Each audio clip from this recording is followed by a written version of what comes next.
Okay, so we will start with a quick revision of superposition of waves. So in the last session we started off with superposition of waves. तो अगर आपको याद होगा पहले तो principle of superposition क्या है ये पता होना चाहिए. So if you remember, superposition मतलब there are two or more waves reaching at a point of a medium simultaneously.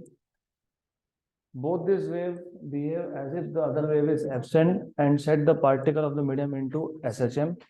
So therefore, the particles of the medium are set into two or more SHMs at the same time. Resultant displacement at any point is the vector sum of displacements of the waves individually. So in short, when two or more waves reach at a point of the medium simultaneously, then the resultant displacement at any point is the vector sum of displacements of all the waves individually. फिर हमने देखा था जब दो waves एक point पे एक साथ आते हैं, there is either constructive interference और डिस्ट्रक्टिव इंटरफेरेंस. कंस्ट्रक्टिव इंटरफेरेंस में अगर आपको याद होगा, if you remember, in case of constructive interference, crest of one wave overlaps with मतलब coincides with crest of another wave. Trough of one wave coincides with trough of another wave. तो इस case में phase difference आता है या तो 0 या 2 पाई या 4 पाई या 6 पाई या n 2n pi in short. तो even multiple of pi should be the phase difference between two waves to have condition of constructive interference. ये क्रेस्ट का ओवरलैप होना क्रेस्ट के साथ, this is for transverse wave. For longitudinal wave compression should overlap with compression, rarefaction should overlap with rarefaction. Similarly, we have seen what is called as destructive interference when crest of one wave overlaps with trough of another, या फिर when compression of one wave overlaps with rarefaction of another wave, then the two waves are said to be in destructive interference. ये कब होता है? जब phase difference pi, 3 pi, 5 pi, 7 pi हो, मतलब in short odd multiple of pi हो. तो odd multiple of pi phase difference अगर है तो you have destructive interference. Even multiple of pi, if phase difference is even multiple of pi, then you have constructive interference. In terms of path difference के लिए lambda 2 lambda 3 lambda 4 lambda 0 lambda 2 lambda 3 lambda 4 lambda, मतलब in short n lambda अगर path difference हो, then this is a condition for constructive interference. और अगर if the path difference is lambda by 2, 3 lambda by 2, 5 lambda by 2, 7 lambda by 2, then it is a condition for destructive interference. ये जो मैंने अभी आपको phase difference और path difference बताया, that we will see again in wave optics. अभी फिलहाल के लिए इतना पता होना चाहिए. उसके बाद हमने रिजल्टेंट एम्पलीट्यूड का इक्वेशन डिराइव किया था. तो resultant amplitude of a wave due to superposition of waves. तो रिजल्टेंट एम्पलीट्यूड का इक्वेशन हम वापस से डिराइव करेंगे and then we will go ahead with next topic. तो we have derived an expression for resultant amplitude of two waves which are undergoing superposition. तो if you remember, बहुत simple सा derivation था. सबसे पहले तो हमने दो वेव्स कंसीडर किए थे. We have considered two waves. So let us consider two waves. Consider two simple harmonic progressive waves undergoing superposition. Undergoing superposition. उसमें से हमने एक वेव का इक्वेशन लिया था. डेफिनेटली मैंने लिखा नहीं है, but you should know they should have same frequency, मतलब same time period, but they have different amplitudes. तो जो पहला वेव था, पहला वेव हमने लिखा था y1 equal to a1 sine omega t. तो फ्रीक्वेंसी सेम है, मतलब टाइम पीरियड सेम है. ओमेगा सेम होना मतलब एंगुलर फ्रीक्वेंसी सेम होना. एंगुलर फ्रीक्वेंसी सेम कब होता है? जब लीनियर फ्रीक्वेंसी सेम हो, क्योंकि 2 पाई n. और लीनियर फ्रीक्वेंसी सेम है मतलब कौन सेम है? टाइम पीरियड सेम है. तो हमने दो वेव्स कंसीडर किए थे. These two waves have angular frequency, linear frequency and time period as same, but they have different amplitudes. ये पहला हमारे पास वेव है. And then you have second wave y2 equal to a2 sine of omega t plus phi. There is some phase difference between these two waves. अब ये phase difference का मतलब क्या होता है? phase difference मतलब हमारे पास जो दो waves हैं, ये वेव नंबर फर्स्ट है and you have another wave. तो सुपरपोजिशन में two waves are reaching at a point of the medium simultaneously. अगर ऐसा है, मतलब क्रेस्ट और क्रेस्ट ओवरलैप हो रहा है, तो फाई की वैल्यू 0 आएगी। तो उस केस में y2 will be a2 sine omega T. या फिर अदरवाइज अगर ऐसा है तो फाई की वैल्यू 2 पाई आएगी, तो sine omega t plus 2 pi. अगर ऐसा है तो phase difference between two waves is pi, and in general it can be anything. तो ऐसा हो सकता है कि दोनों वेव्स में फेज डिफरेंस या 0 है या पाई है या 2 पाई है, in general 5 some phase difference, right. तो याद रखना, when you write down phase difference, सिर्फ फेज डिफरेंस लिख के नहीं चलता है, उसका आपको मतलब भी पता होना चाहिए। अगर मैं फेज डिफरेंस की वैल्यू 0 लिखता हूँ, दिस इज द सिचुएशन, दोनों वेव्स का crest crest trough trough overlap हो रहा है, मतलब they will undergo constructive interference of course. तो you should imagine it like this, जब आपके पास दो वेव्स है तो यहाँ पे दोनों वेव्स में फेज डिफरेंस हो सकता है, नहीं भी हो सकता है।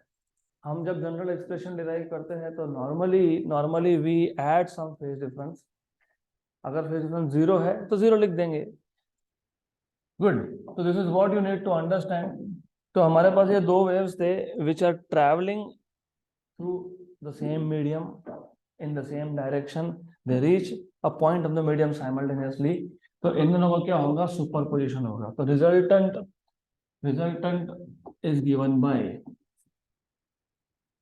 so resultant displacement due to superposition,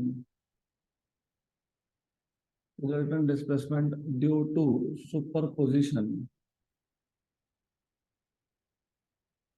due to superposition of these two waves,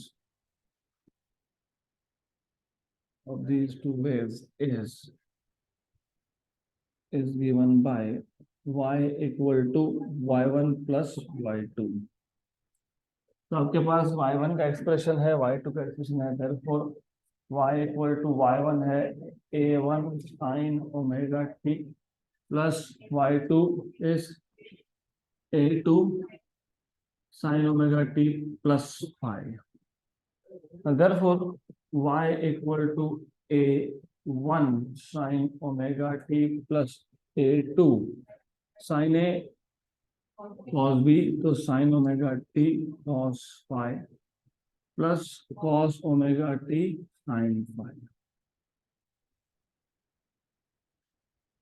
उसके बाद ये जो a2 है, इस दोनों टर्म्स से मल्टीप्लाई कर दिया था हमने, तो multiply a2 with both of this terms, therefore you get y equal to a1 sin omega t plus a2 sin omega t cos 5 plus a2 cos omega t sin 5।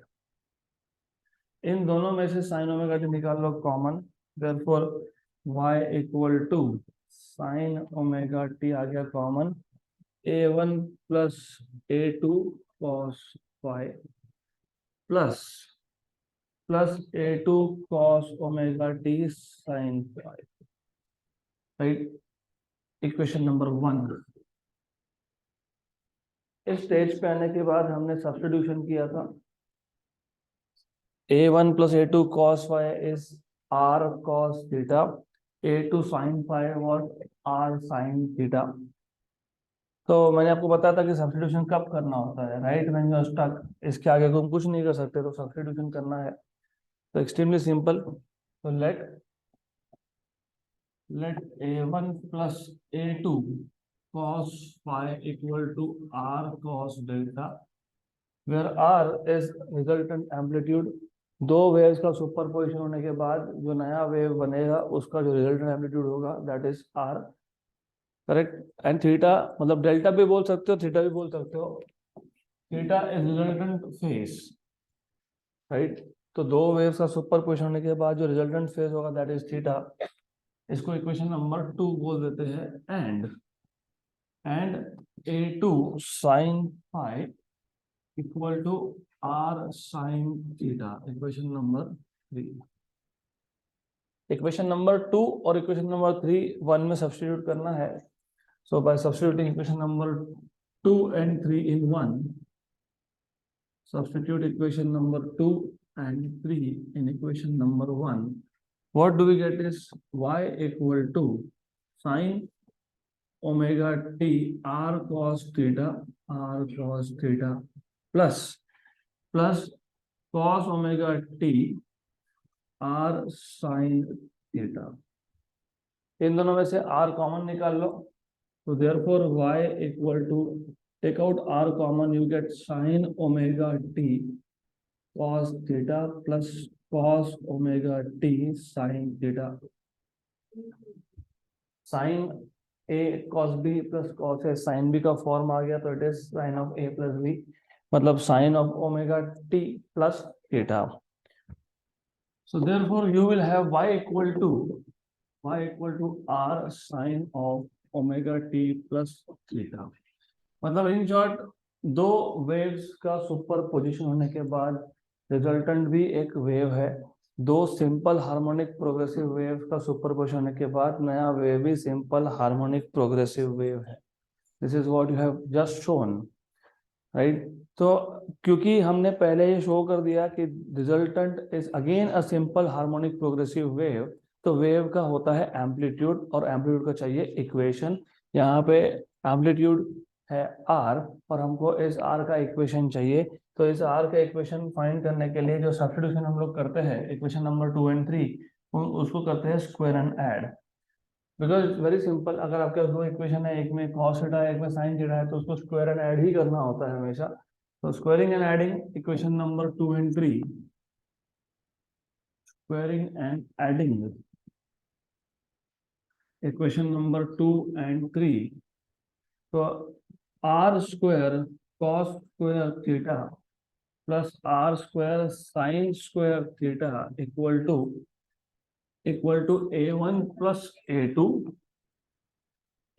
plus a2 cos phi square plus a2 sin phi square, मतलब a2 square sine square phi. तो इसमें से are square common निकाल लो, you will get cos square theta plus sine square theta, और ये बाद में बन जाएगा 1, and this is equal to a plus b bracket square, तो a1 square plus 2a1 a2 cos of phi plus a2 square cos square phi plus a2 square sin square phi. ये left hand side में cos square theta plus sin square theta बन गया 1, और right hand side पे जो दो last के दो टर्म्स है उसमें से a2 स्क्वायर कॉमन निकाल लो, तो you will have a1 square plus 2a1 a2 cos of phi plus a2 square common निकल गया, तो cos square phi plus sin square phi. अब ये बन जाएगा 1, therefore r स्क्वायर आएगा a1 square plus 2a1 a2 cos phi plus a2 square, and therefore r equal to under root of a1 square plus 2a1 a2 cos phi plus a2 square. This is the equation for resultant amplitude. तो superposition होने के बाद जो नया wave बना उसका resultant amplitude मिल गया हमको under root of a1 square plus 2a1 a2 cos phi plus a2 square, right. अब इसके बाद हमने देखे थे स्पेशल केसेस. अब दो ही स्पेशल केसेस है, क्योंकि दो ही टाइप के इंटरफेरेंस है, एक कंस्ट्रक्टिव है एक डिस्ट्रक्टिव है. कंस्ट्रक्टिव के लिए मैंने बताया था कि फेज डिफरेंस कितना होना चाहिए, 0 होना चाहिए, या फिर 2 पाई होना चाहिए, या फिर 4 पाई होना चाहिए, या इन जनरल 2n पाई होना चाहिए, and that is what gives you first special case. Special cases, और स्पेशल केस में केस नंबर 1 क्या है, phi equal to 2n pi, that is nothing but constructive interference का केस है ये. तो phi equal to 2n pi, तो cos of phi मतलब cos of 2n pi हमेशा आएगा 1, क्योंकि n की वैल्यू क्या है 0 या फिर 1 या फिर 2 या फिर 3 and so on so forth, whole number है. अगर आप n के लिए 0 डालते हो तो 2n pi will become 0, तो cos of 0 is 1. n की वैल्यू 1 सब्स्टिट्यूट करते हो तो cos ऑफ 2 पाई आएगा, तो cos of 2 pi is 1। n की वैल्यू 2 सब्स्टिट्यूट करते हो तो cos ऑफ 4 पाई आएगा, वो भी 1। cos of 6 pi 1, cos of 8 पाई 1, तो ये सारे के सारे 1 है। This is 1 every time. अगर ऐसा है ये, तो resultant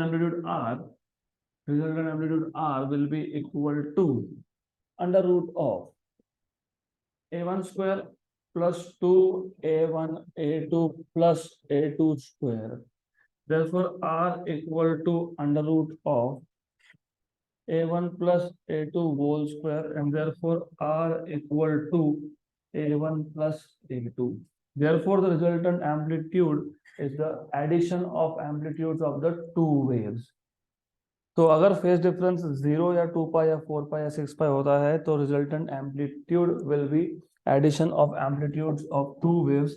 मतलब इन दैट केस वेव्स हमारे पास जो थे दे वेयर इन फेज मतलब जब crest of one wave overlaps with crest of another उसको बोलते हैं इन फेज। अगर ऐसा है, ये एम्पलीट्यूड a1 है और यहाँ पे एम्पलीट्यूड a2 है, तो you have this as a1, this as a2, तो दोनों का सुपर पोजिशन होने के बाद जो नया वेव बनेगा उसका एम्पलीट्यूड क्या होगा, a1 प्लस a2। तो this is what you will gate, this resultant amplitude will B a1 plus a2। This is a1 plus a2। अब अगर इन इसमें ऐसा भी केस हो सकता है कि दोनों एम्पलीट्यूड सेम है, पहले वेव का एम्पलीट्यूड 5 सेंटीमीटर, दूसरे का 5 सेंटीमीटर, रिजल्टेंट इज 10 सेंटीमीटर। तो if amplitudes of both the waves are same, so if a1 is equal to a2 is equal to a, therefore you will have r equal to a plus a, that is equal to 2a। ये हो गया आपका special case number 1 खत्म। अब special case number 2 for destructive interference, case 2, special case 2। अब destructive interference के case में phi क्या आता है, पाई, 3 पाई, 5 पाई, 7 पाई, और मल्टीपल ऑफ पाई। अब और मल्टीपल ऑफ पाई को लिखते कैसे हो, या तो आप लिख दो 2n plus 1 pi, put n equal to 0, you will get 2 into 0 0 plus 1 मतलब 1 पाई, put n equal to 1 you get 3 pi, put n equal to 2 you get 5 पाई। या तो ऐसा लिखो where n is a whole number 0 1 2 3 so on so forth, या फिर you can write this as 2m minus 1 pi where m is positive integer, मतलब integer है basically. तो इस केस में m की वैल्यू 1, तो 2 into 1 is 2, 2 minus 1 is pi। दोनों केस में first value pi, second value 3 पाई, तो चलता है। वेव ऑप्टिक्स में यू विल सी कि मैं हमेशा डिस्ट्रक्टिव के लिए m यूज करूंगा और कंस्ट्रक्टिव के लिए n यूज करूंगा, राइट। तो डिस्ट्रक्टिव के लिए हम नॉर्मली m ही रिजर्व रखेंगे, हमारे लिए आसान होता है समझना कि डिस्ट्रक्टिव है कि कंस्ट्रक्टिव है।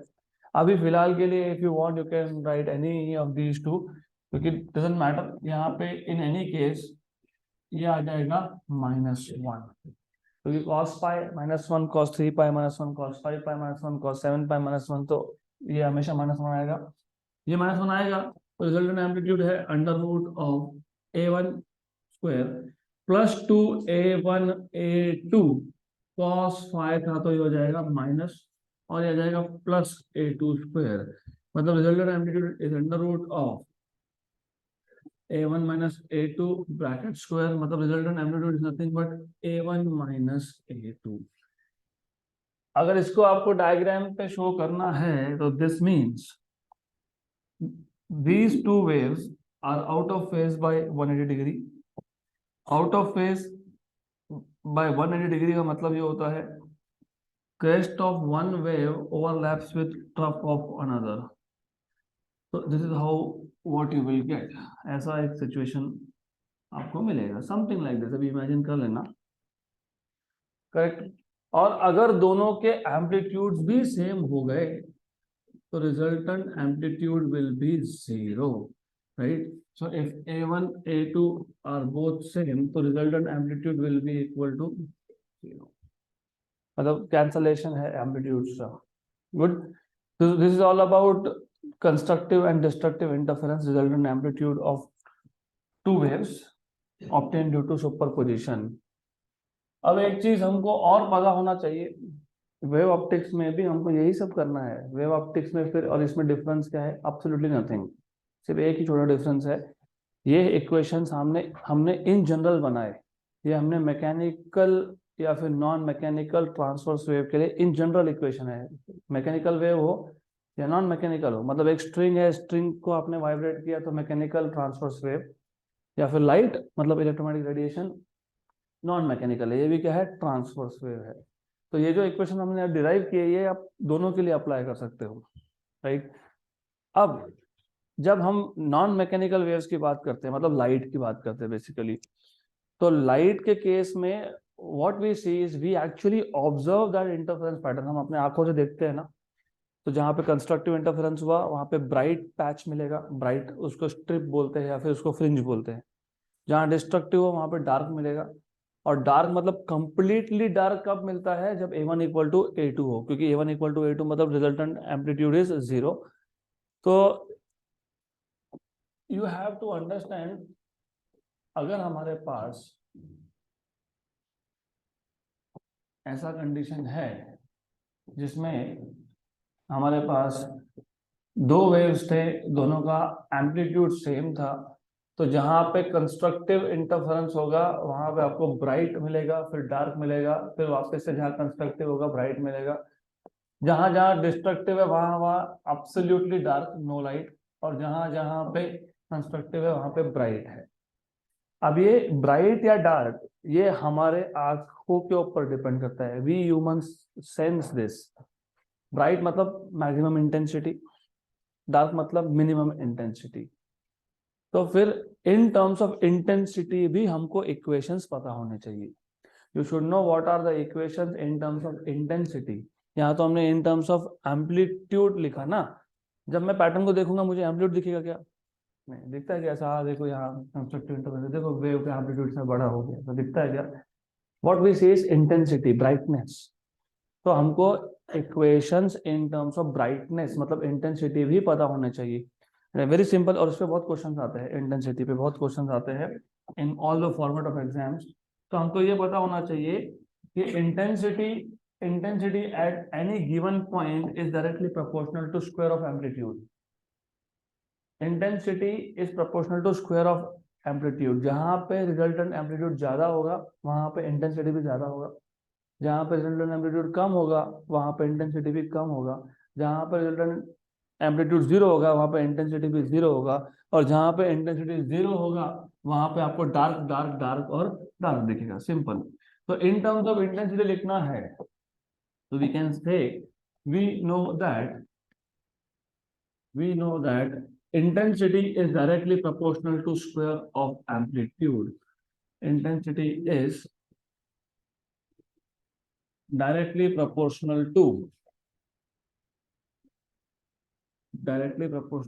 square of amplitude.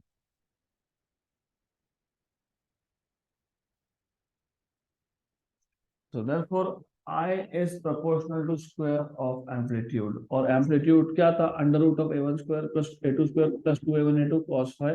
तो अंडर रूट और स्क्वायर हो जाएंगे कैंसिल, तो क्या मिलेगा? a1 square plus a2 square plus 2a1 a2 cos of phi।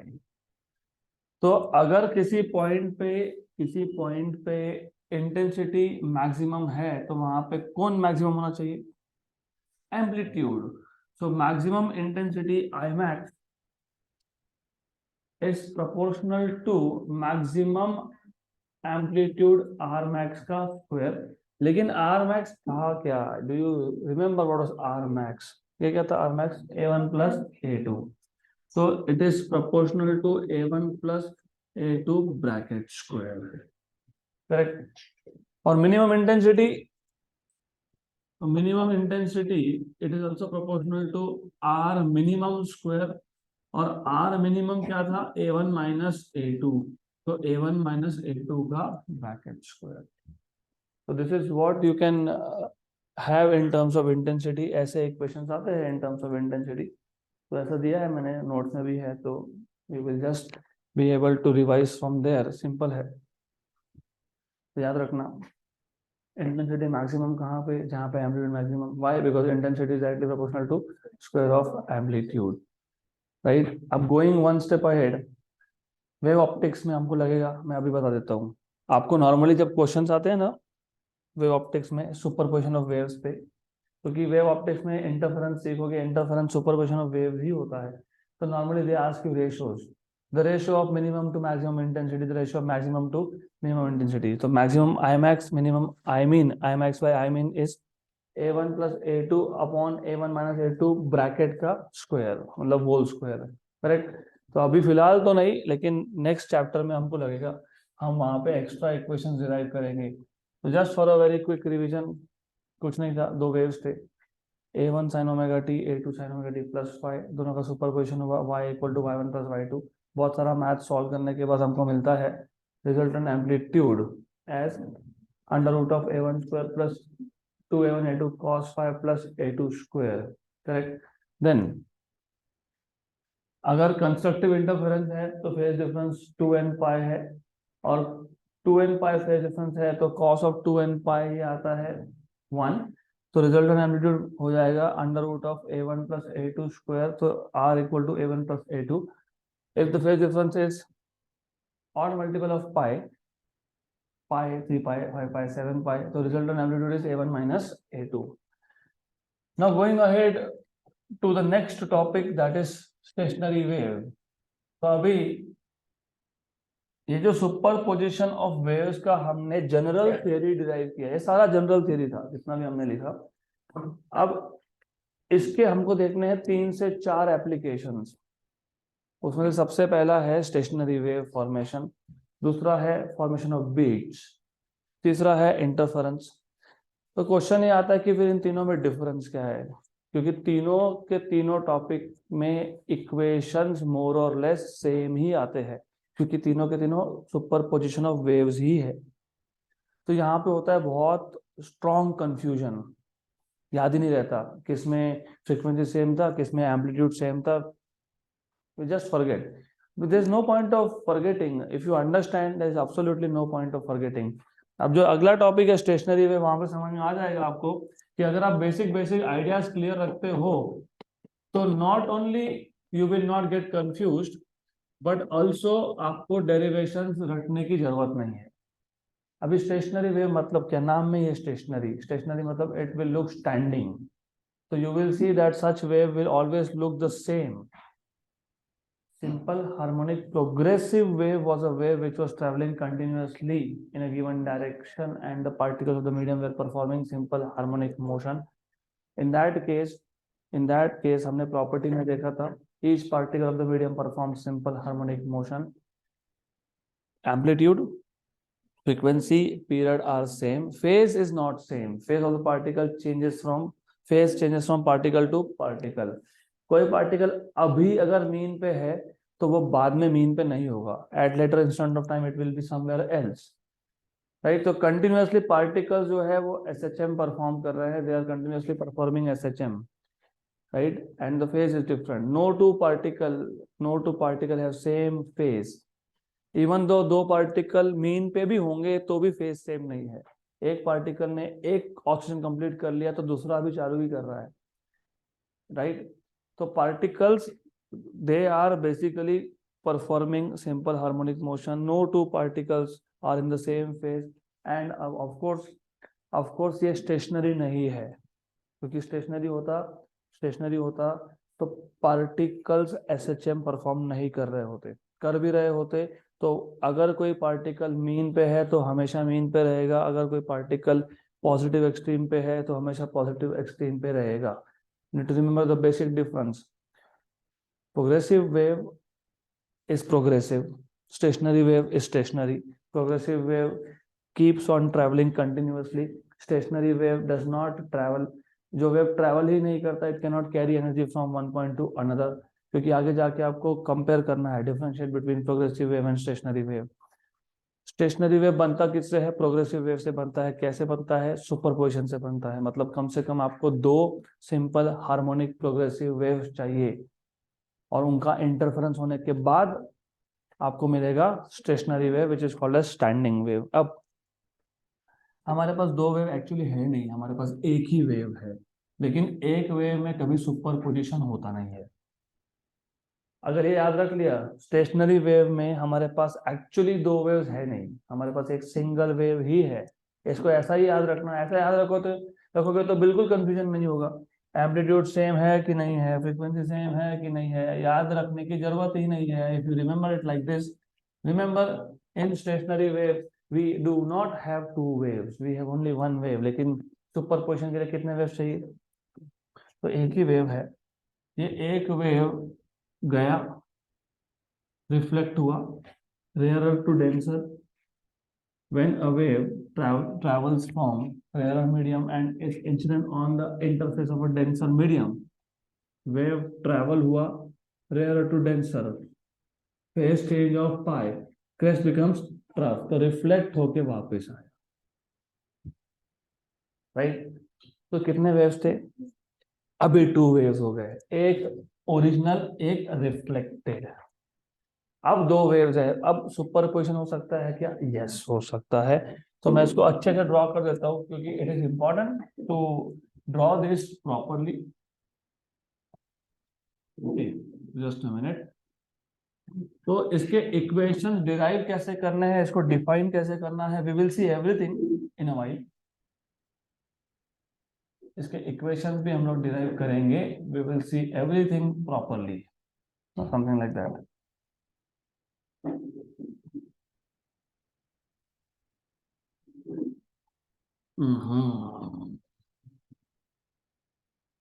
बड़बड़ नहीं, अभी ये I am not a drawing teacher, क्या करूँ, I have to draw it properly.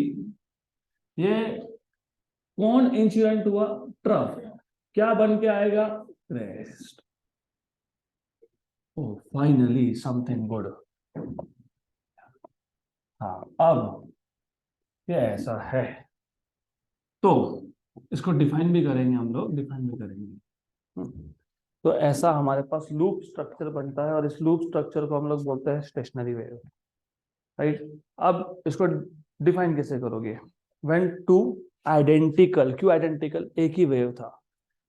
जब वेव एक होता है तो इट बिकम्स आइडेंटिकल, मतलब amplitude same, frequency same, time period same, omega भी same. What is not same? Direction of propagation. एक वेव प्रोपोगेट हो रहा था अलोंग पॉजिटिव, दूसरा रिफ्लेक्ट होके आया अलोंग नेगेटिव। तो व्हेन टू आइडेंटिकल वेव्स, ना अभी अगर आप नोट्स पढ़ोगे तो ऐसा ये वर्ड दिखना चाहिए आपको। When two identical progressive waves both travelling along the same path, path same नहीं होगा तो सुपरपोजिशन होता नहीं है। तो सुपरपोजिशन के लिए मैंने कंडीशन बताया था, they should be travelling through the same medium, मतलब सेम पाथ। तो when two identical progressive waves both traveling along the same path but in opposite direction interfere with each other, the resultant wave so formed is in the form of loops, and this wave is called as stationary wave, right? तो याद रखो, ये बहुत simple है, extremely simple है। When two identical progressive waves, अब progressive wave तो हमने दो टाइप के देखे थे, ट्रांसवर्स एंड लॉन्गिट्यूडिनल। तो दोनों के लिए सारा थ्योरी एप्लीकेबल होगा।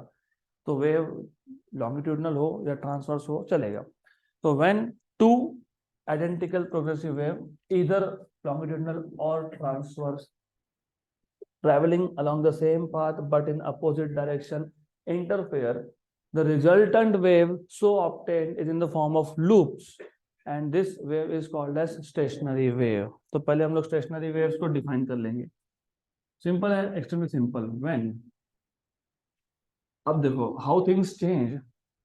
सुपरपोजिशन में हम लोग बोल रहे थे व्हेन टू और मोर, यहाँ पे हम लोग बोल रहे हैं स्ट्रिक्टली टू। मैंने इसलिए बोला थोड़ा थोड़ा डिफरेंस है, अच्छे समझोगे ना तो कोई प्रॉब्लम ही नहीं है, अपने आप डिराइव होते जाएगा। एक्चुअली एक ही वेव है, वो गया वेव, रिफ्लेक्ट होके वही वापस आया। ऐसा याद रखोगे तो एम्पलीट्यूड, फ्रीक्वेंसी, टाइम पीरियड सब कुछ same. When two waves, when two identical, कौन से? Progressive waves. When two identical, identical बोलने का रीजन यही था, amplitude same, frequency same. When two identical progressive waves progressive waves, longitudinal or transverse, longitudinal or transverse, क्या था? When two identical progressive waves traveling along the same path, मतलब along the same path in the same medium, along the same path but in opposite direction, but in opposite direction, interfere या फिर superimpose, interfere, the resultant wave so obtained, so formed, the resultant wave so formed or so obtained is in the form of loops, and such a wave is known as stationary wave. Such a wave is known as stationary wave. इस stationary wave का और एक नाम है standing wave, stationary wave.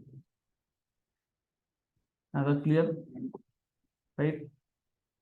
अब मैं बाद में वापस बताऊंगा, लेकिन अभी just for a brief introduction, जब भी स्टैंडिंग वेव या स्टेशनरी एक मीडियम में बनता है स्टेशनरी वेव, वहां पे कुछ ऐसे पॉइंट्स है और ये स्टेशनरी है. देखो प्रोग्रेसिव वेव के पार्टिकल्स एसएचएम परफॉर्म करते हैं, लेकिन प्रोग्रेसिव वेव के जो पार्टिकल्स है, अगर एक पार्टिकल अभी मीन पे है तो वो बाद में मीन पे नहीं होगा. तो all the particles they are continuously performing SHM. यहाँ पे भी पार्टिकल्स एसएचएम परफॉर्म करते हैं, लेकिन जो पार्टिकल मीन पे है वो मीन पे ही रहेगा. तो ये पार्टिकल्स जो है ये मीन पे ही रहने वाले हैं. They are not going to go to the maximum displacement. Correct. तो डिफरेंस नंबर 1, जब स्टैंडिंग वेव या स्टेशनरी वेव फॉर्म होता है, there are some point of the medium which have zero displacement, मतलब नो डिस्प्लेसमेंट. इसको बोलते हैं nodes, no displacement.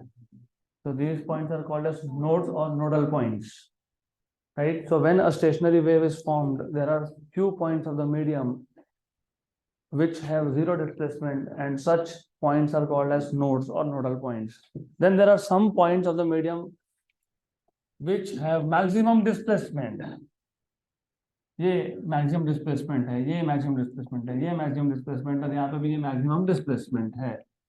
तो ये nodes के एंटी है, ये नोड डिस्प्लेसमेंट के एंटी है, तो anti nodes. So this points are called as anti nodes. Okay, right. तो जैसे आपने डिफाइन किया था, when a simple harmonic progressive wave travels through a medium, transverse simple harmonic progressive wave travels through a medium, the medium gets divided into alternate crest and trough. तो when a stationary wave is formed in a medium, the medium gets divided into alternate nodes and antinodes. तो जब आप properties लिखते हो, क्योंकि आपने simple harmonic progressive wave के properties भी लिखे थे, तो डेफिनेटली स्टेशनरी वेव के प्रॉपर्टीज भी लिखोगे. फिर स्टेशनरी वेव और प्रोग्रेसिव वेव के प्रॉपर्टीज को कंपेयर करोगे. कंपेयर करना मतलब डिफरेंशिएट करना बेसिकली. तो ये सारे बेसिक पॉइंट्स आपको अगर ऑलरेडी पता है तो फिर याद रखने की जरूरत नहीं. You are not suppose to memorize. धीरे धीरे ये सब कॉन्सेप्ट डेवलप होगा. अब मोस्ट इंपॉर्टेंट थिंग कि हमको यहाँ पे इक्वेशंस डिराइव करने हैं. इक्वेशन डिराइव करने मतलब क्या इक्वेशन डिराइव करना है, मैंने आपको बताया. हमने स्टार्ट ही वहां से किया था. मैंने आपको पहले एक सर्कल ड्रॉ करके बताया था, फिर पैराबोला ड्रॉ किया, फिर एलिप्स ड्रॉ किया. मैंने बोला बताओ इसका इक्वेशन, तो आपने बताया x square plus y square equal to r square, y square equal to 4ax, y square equal to minus 4ax, x square equal to 4ay, x square equal to minus 4ay. ये parabola थे. Ellipse के लिए x square by x square plus y square by b square equal to 1. Then we understood कि अगर 2D structure है, मतलब हमारे पास कोई ऐसा ज्योमेट्रिकल स्ट्रक्चर है जो 2 डायमेंशंस में है, तो उसको मैथमेटिकली रिप्रेजेंट जब करते हो तो x और y दोनों आते हैं इक्वेशन में. फिर हमने same concept simple harmonic progressive wave के लिए अप्लाई किया और हमने इक्वेशन डिराइव किया y equal to a sine omega t minus delta, मतलब y equal to a sine omega t minus 2 pi x by lambda. Right. मतलब y equal to a sine 2 pi bracket के अंदर nt minus x by lambda, मतलब y equal to sine of 2 pi small t by capital T minus x by lambda. ऐसे 8-10 equation हमने derive किए थे. Those equations are representation of a simple harmonic progressive wave. फिर अगर दो simple harmonic progressive wave का superposition हुआ तो एक रिजल्टेंट इक्वेशन मिला, और वो भी था y equal to a sine omega t plus theta. Clear? A की जगह पे आर, क्योंकि यहाँ पे दो वेव्स का रिजल्टेंट है। अभी देखा ना, y equal to r, y equal to ये y equal to r sine omega t plus theta. मतलब सिंगल वेव हो तो उसको आप एक इक्वेशन से रिप्रेजेंट कर सकते हो, दो वेव्स का सुपरपोजिशन हो तो आप उसको एक इक्वेशन से रिप्रेजेंट कर सकते हो। तो स्टेशनरी वेव क्या है? दो वेव्स का सुपरपोजिशन है, तो फिर इसको भी हम एक इक्वेशन से रिप्रेजेंट कर सकते हैं। राइट? करेक्ट। तो अब उसको रिप्रेजेंट कैसे करेंगे? उसको कैसे करेंगे? बहुत सिंपल आइडिया है। एक ही वेव था, एक था, वो कहाँ चला था? पॉजिटिव एक्स में, और फिर रिफ्लेक्ट होके क्या आ गया? नेगेटिव में। राइट? तो दो वेव बन गए, एक से क्या बन गए? दो वेव बन गए। So consider two. था एक, लेकिन हम टू लिख रहे हैं क्योंकि गया और एक रिफ्लेक्ट होके आया। Consider two simple harmonic progressive waves traveling in opposite directions, in opposite directions, but having, मैं इसलिए बार बार एक ही चीज को बार बार बोल रहा हूँ। एक ही वेव है, एक ही वेव है, एक ही वेव है, वो गया रिफ्लेक्ट होके आया। जब एक ही वेव था तो एम्पलीट्यूड क्यों अलग होगा? उसका सेम होगा। फ्रीक्वेंसी क्यों चेंज होगा? सेम होगा। टाइम पीरियड क्यों चेंज होगा? सेम होगा। तो consider two simple harmonic progressive wave travelling in opposite direction but having same amplitude,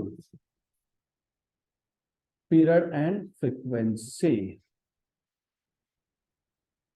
तो टाइम पीरियड सेम है, फ्रीक्वेंसी सेम है, एम्पलीट्यूड सेम है। तो अगर पहला वेव हम y1 लिखते हैं तो यहाँ पे अभी a1 नहीं लिखेंगे, सिर्फ a बोलेंगे। a1 equal to a2 equal to a।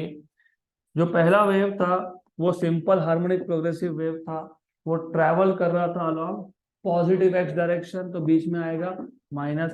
यहाँ पे आप लिखोगे omega t minus minus delta, वो डेल्टा।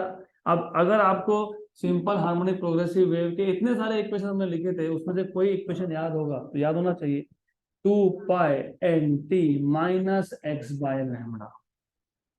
मैंने इसलिए बोला था कि सिंपल हार्मोनिक प्रोग्रेसिव वेव के इक्वेशंस आपको याद रखने पड़ेंगे। This is the reason that you need to remember this. Right? Minus sign बीच में, मतलब it is travelling around positive x. so this is the expression for this is the expression for simple harmonic progressive wave traveling along positive x. Okay, traveling along positive x-axis. Right? Similarly, इसको equation number 1 बोल देते हैं। Similarly, a simple harmonic progressive wave traveling along negative x-axis is यही सारा का सारा, यही सब यस, सिर्फ यहाँ पे बीच में आ जाएगा प्लस, ये हो जाएगा y2 क्योंकि ये सेकेंड वेव है, that is y y2, equation number 2। Correct? तो सबसे सिंपल केस है, सिर्फ बीच में साइन चेंज करना है, बाकी सब सेम है। जब बीट बीट फॉर्मेशन देखोगे ना, बीट फॉर्मेशन, तब फ्रीक्वेंसी सेम नहीं होता है। तो ओमेगा 1 और ओमेगा 2 मतलब n1 और n2।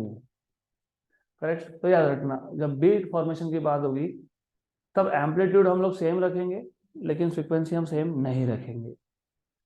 तो this is how you remember कि 3-4 टॉपिक है, तीनों चारों सुपरपोजिशन के एप्लीकेशंस है। स्टेशनरी वेव को याद रखना है तो एक ही वेव है ऐसा याद रखो, वो रिफ्लेक्ट होके आ गया। तो एक ही वेव था तो amplitude same, frequency same, time period same. What is not same is direction of propagation, only change is direction of propagation. Therefore, according to principle of superposition,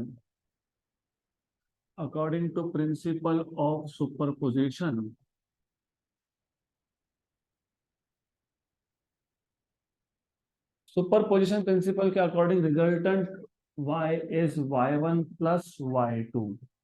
इसके आगे तो पूरा मैथ्स ही होता है, फिर इसके आगे तो कोई फिजिक्स है नहीं। इसके आगे आपको y1 का इक्वेशन लिखना है, y2 का इक्वेशन लिखना है, फिर देखना है कौन सा फॉर्म है। Sine of a plus b form है तो sine a cos b plus cos a sine B.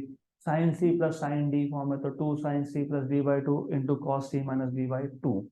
तो therefore y equal to y1 क्या था ए साइन 2 पाई ओमेगा नहीं n T minus x by lambda plus plus y2 is a sin 2 pi nt plus x by lambda.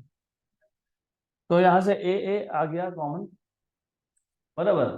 अभी पूरा equation बताओगे तुम। हाँ, अभी मैं यहां से ए निकाल लेता हूं कॉमन। अब बताओ तो क्या बचा अंदर।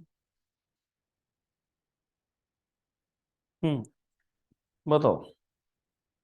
सिर्फ ए कॉमन निकाला ना, तो दिख रहा है ना, दिखता है ना। बताओ क्या क्या है, क्या बचेगा अंदर, क्या बचेगा ब्रैकेट के अंदर, क्या आएगा। हाँ बोलो बोलो, क्या आएगा, क्या आएगा। ए कॉमन निकाल लिया दो टर्म में से, क्या आएगा। साइन की cos sine 2 pi N T minus x by lambda plus sine of 2 pi N T plus x by lambda. अब यहाँ पे साइन सी प्लस साइन डी का फॉर्म आ गया, तो ये जो एंगल है इसको बोल देंगे सी, और जिस एंगल में बीच में प्लस साइन है उसको बोल देंगे डी। तो ये साइन सी प्लस साइन डी का फॉर्म है, तो इसके लिए हम एक फॉर्मूला यूज करते हैं, स्टैंडर्ड साइन सी प्लस साइन डी। तो using sine of C,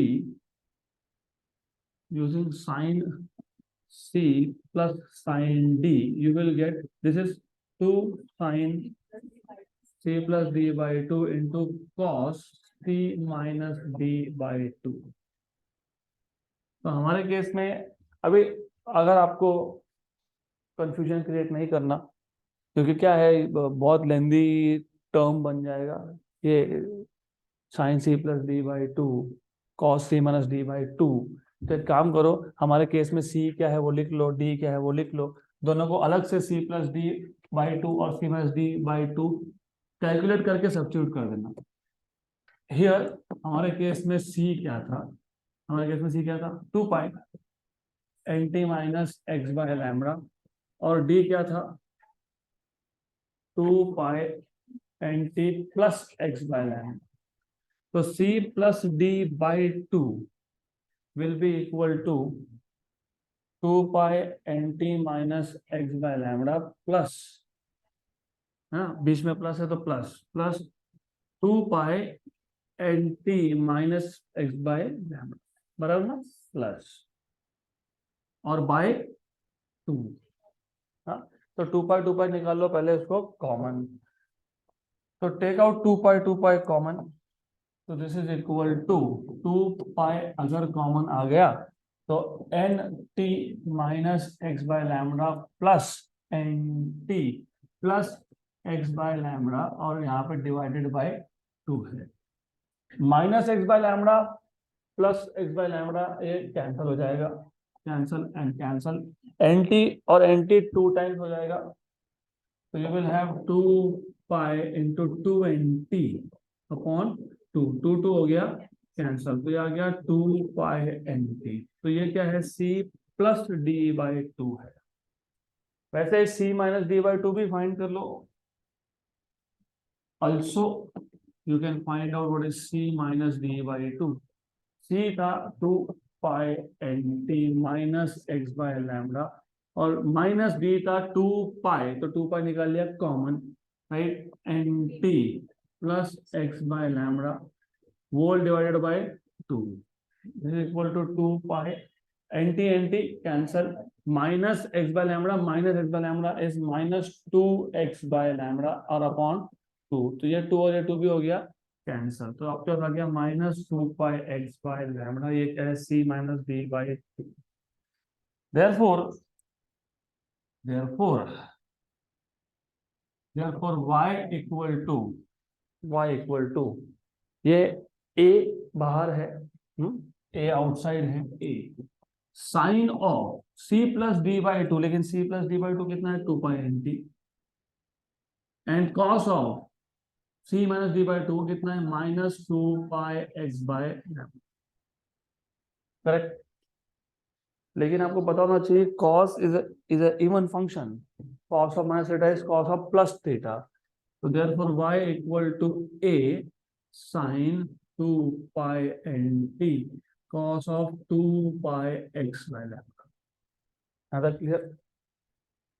Now the idea here is, हमने जो दो सिंपल हार्मोनिक प्रोग्रेसिव वेव्स लिए थे उसका फॉर्म क्या था, y equal to a sine of something, कि cos था वहां पे साइन था, बराबर। मतलब हमने जो सिंपल हार्मोनिक प्रोग्रेसिव वेव लिए है they are represented by sine and not cos. Original waves में साइन था तो रिजल्टेंट में भी क्या चाहिए, साइन। मतलब जो कॉस का टर्म आ रहा है इसको सिर्फ मैं यहाँ पे लिख दूंगा a के साथ और इस साइन को लिख दूंगा यहाँ पे। इससे क्या हुआ, इससे ये हुआ कि ये जो a cos ऑफ 2πx/λ है ये एम्पलीट्यूड जैसा है, क्योंकि फॉर्म क्या था, फॉर्म इक्वेशन का y equal to amplitude into sine of something, तो यहाँ पे भी क्या आएगा y equal to amplitude into sine of something. तो ये जो है ना, ये ब्रैकेट के अंदर जो मैंने लिखा ये रिजल्टेंट एम्पलीट्यूड है किसका, स्टेशनरी वेव का। आप समझ में आएगा कि इसको स्टेशनरी क्यों बोला, समझ में आ जाएगा आपको इन अ वाइल। यहाँ तक क्लियर? तो ओरिजिनल वेव्स के जो फॉर्म आप लेते हो ना वो हमेशा याद रखना। ओरिजिनल वेव में आपने y equal to a sine something, मतलब एम्पलीट्यूड इनटू साइन, कॉस नहीं लिखा था वहां पे, यहाँ पे भी क्या आएगा resultant, amplitude into sine, cos नहीं आएगा। तो here you will have r equal to a cos 2πx/λ, तो therefore y equal to r sine of 2π/nt। Now you will understand कि इसको स्टेशनरी क्यों बोला है। लुक, फिलहाल इसको साइड में रखो, let us look at the original equation of simple harmonic progressive wave. Sine of 2π/nt minus x/λ, ये था simple harmonic progressive wave. Minus आना मतलब wave is travelling to the right, plus आना मतलब wave is travelling to the left, और x का मतलब होता है वेव इज ट्रैवलिंग, ये डायरेक्शन ऑफ प्रोपोगेशन होता है, राइट। तो जब वेव इक्वेशन में x दिखा तो wave is travelling along x, y दिखा तो wave is travelling along y, और z आया तो wave is travelling along z। हमारे पास जो इक्वेशन बना इसमें कहाँ पे है x है, एम्पलीट्यूड में है, वो बाद में देखते हैं, लेकिन फाइनल इक्वेशन में हमारे पास x है, x नहीं है, x का टर्म मिसिंग है, मतलब ये वेव ट्रैवलिंग नहीं है, this wave is a stationary wave. So if you do not have x or y or z in the final equation of the wave, which it means that the wave is not traveling, it is stationary, right? Clear? तो ये standing wave है। And if you notice, amplitude is r equal to a cos of 2πx/λ, whereas बाकी के जो हमने waves देखे उसमें कभी भी एम्पलीट्यूड में कॉस साइन कुछ नहीं था, फिर क्या था ए, करेक्ट। अब अगर सिंपल हार्मोनिक मोशन का आपको डैम्ड ऑसिलेटर केस याद है, डैम्ड सिंपल हार्मोनिक मोशन याद अगर है तो if you remember in case of damped SHM, damped SHM में एम्पलीट्यूड क्या होता है, कम होता है, डिक्रीजिंग एम्पलीट्यूड होता है, राइट। तो उस केस में यहाँ पे था e raise to minus bt something something, लेकिन e रेज टू माइनस था, करेक्ट, राइट। अगर e रेज टू प्लस होता तो उल्टा होता, एम्पलीट्यूड बढ़ते जाता। हमारे पास जो रिजल्टेंट इक्वेशन आया उसमें जो रिजल्टेंट एम्पलीट्यूड है उसमें कॉस है, cos of 2πx/λ। Cos function, cos function अगर है तो कॉस या साइन फंक्शन पीरियोडिक होता है। What do you mean by periodic? Her bar same angle के बाद या हर बार सेम डिस्टेंस के बाद सेम वैल्यू रिपीट होता है, जैसे cos ऑफ 0 0 0 1 होता है, cos of 2π 1, cos of 4π 1, cos of 6π 1, cos of π -1, cos of 3π, cos of 5π, right. तो डू यू नोटिस कि हर 2π के बाद सेम वैल्यू रिपीट हो रहा है। तो ये जो स्टेशनरी वेव था, ये स्टेशनरी जो वेव है यहाँ पे भी, क्योंकि एम्पलीट्यूड में ये एम्पलीट्यूड का इक्वेशन है, हाँ, दिस इज एम्पलीट्यूड का इक्वेशन, रिमेंबर ये एम्पलीट्यूड है। यहाँ पे एम्पलीट्यूड में कौन आ गया, कॉस। अगर एम्पलीट्यूड में कॉस आया, इसका मतलब ये होता है कि एम्पलीट्यूड खुद के स्ट्रक्चर को इक्वल डिस्टेंस के बाद रिपीट करेगा। हर बार इक्वल डिस्टेंस के बाद सेम स्ट्रक्चर आपको मिलेगा। अभी कितना डिस्टेंस वो बाद में हम डिराइव करेंगे, लेकिन फिलहाल समझना, ए अगर एंटी नोड है तो इक्वल डिस्टेंस के बाद एंटी नोड, फिर इक्वल डिस्टेंस के बाद एंटी नोड, फिर इक्वल डिस्टेंस के बाद एंटी नोड। नोड है तो नोड टू नोड, फिर उतने डिस्टेंस में वापस नोड, फिर वापस नोड, फिर वापस नोड, राइट। तो यहाँ पे एम्पलीट्यूड में कॉस आने का मतलब ये होता है कि that the amplitude is repeating itself. Amplitude मतलब एंटी नोड या फिर नोड इज रिपीटिंग इटसेल्फ। तो in this case the same structure, चाहे वो नोड हो चाहे वो एंटी नोड हो, repeats itself after equal distances, right. तो ये जो वेव हमारा बना स्टेशनरी वेव, हर बार सेम डिस्टेंस के बाद आपको सेम स्ट्रक्चर मिलेगा। एंटी नोड, फिर कुछ डिस्टेंस के बाद वापस से एंटी नोड, फिर कुछ डिस्टेंस के बाद वापस से एंटी नोड। अब कितने डिस्टेंस के बाद एंटी नोड, कहाँ कहाँ एंटी नोड फॉर्म होंगे, कहाँ कहाँ नोड फॉर्म होंगे, वो अब भी हमको देखना है। तो यहाँ तक क्लियर। तो in short the idea of this stationary wave was, हमारे पास एक वेव था, simple harmonic progressive wave, y1 equal to a sin 2 pi nt minus x by lambda, it was traveling along positive x direction। ये wave reflect होके आया तो ये wave दूसरा वेव बन गया, a sin 2 pi nt plus x by lambda हो गया। मतलब इन दोनों वेव का सुपर पोजिशन हुआ तो y equal to y1 plus y2। तो इन दोनों को ऐड करोगे, इन दोनों को ऐड करोगे, इन दोनों को ऐड कर लिया, और ऐड करने के बाद इन दोनों में से a हमने निकाल लिया कॉमन, कॉमन। फिर ब्रैकेट के अंदर बचा साइन सी प्लस साइन डी का फॉर्म, तो sine 2 sine C plus D by 2 into cos C minus D by 2। ये अप्लाई करने के बाद, हाँ राइट, एक छोटा सा मिस्टेक किया मैंने, आई वॉज लुकिंग कि कोई बताता है कि नहीं। Formula 2 sine C plus D by 2 into sine C minus D by 2, right, correct. तो जब मैंने रिजल्टेंट लिखा, रिजल्टेंट लिखा ना मैंने, कहाँ लिखा, y इक्वल टू, यहाँ बराबर, 2 किधर है, हाँ तो 2 होना चाहिए, क्योंकि अगर वो 2 तुम नहीं लिखोगे तो नोड्स एंटी नोड्स की कंडीशन ही गलत डिराइव होने वाले हैं। तो याद रखना, if you do not right 2 here you will get wrong conditions. यहाँ पे 2 होना चाहिए, तो यहाँ पे भी 2 आएगा, और ये रिजल्टेंट में भी 2 आएगा, करेक्ट। तो अगर ये 2 नहीं लिखते तो समझेगा आपको, वो आज नहीं समझेगा, वो कल समझेगा, because we don't have time now, but we will finish it off. Wait, y equal to, ये सब मैथ करने के बाद 2a cos of 2 pi x by lambda sin of 2 pi nt, ये आता है resultant amplitude y equal to r sin of 2 pi nt। Good. तो बाकी का हम देखेंगे कल।